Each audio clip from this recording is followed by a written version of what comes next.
couple years ago, I got on the phone with this guy and I paid for this consulting call. It was a great call. Paid $1,000, I think, for an hour, something like that. Some of you guys think that's crazy. I don't think it's that crazy. I thought it was a steal. I wouldn't take $1,000 if you guys try to give it to me for an hour. Screw you guys. No, kidding. But I really wouldn't. Like, I just don't trade my time for dollars. Okay. So I get on this call.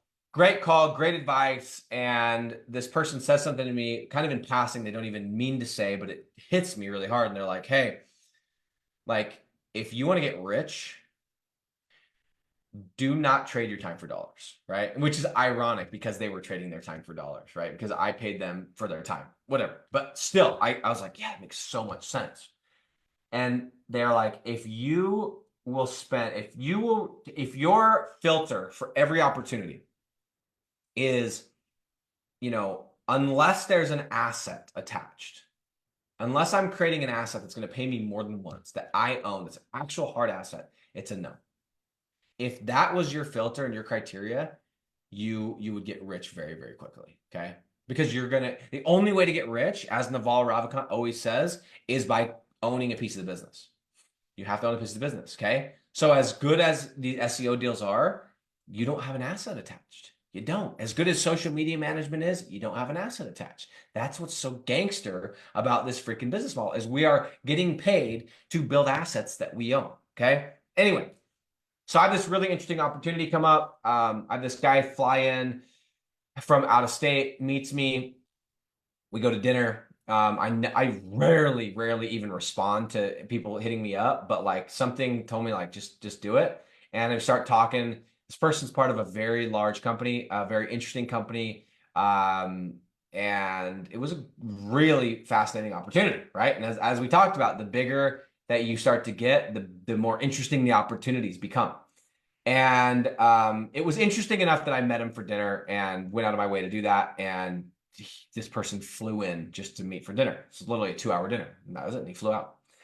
And he started talking about, he started running the numbers and I can make this and doing this and whatever. And I was like, dude, it was really interesting. Really interesting. And the numbers he was throwing out, I was like, damn, that's some like legit money. And I said, let me get back to you. Let me think it through. And I started thinking about it. I'm like, you know what? The money's great. Money's interesting, very interesting, like hundreds of thousands of dollars per month interesting. But I took my criteria, my filter, and I was like, am I going to own an asset? And the answer is no. I will be trading my time for dollars by doing this. I will be trading my time for dollars. And the money is sick. Okay. But at the end of the day, I realized that to get mega wealthy, to get rich, I need to own assets. And so I just said, no, I'm out. I'm not doing it. And here's why. And I don't want to offend you, but I do not do anything unless I own an asset at the end of it. And so I said, no. And it's a very, very easy decision. I think I baffled the guy. The guy's like, are you serious? Like this is a no-brainer. I'm like, yeah, I don't own an asset. I'm not in. That's it. Very simple. So guys, I encourage you from somebody who is where you want to be, at least in terms of financial, I guess, accomplishment in this business model.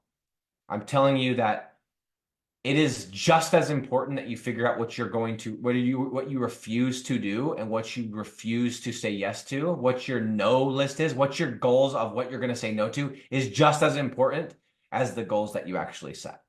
And so if you have not done this, you guys are freaking crazy. It's brand new year, January 2nd. Spend time this week, not next week, this week. Turn off your phone. Go and set your goals. Create your roadmap. And then as you're creating your roadmap, ask yourself, what do I need to say no to so that I can hit those goals? Because that is just as important as what you're going to say yes to.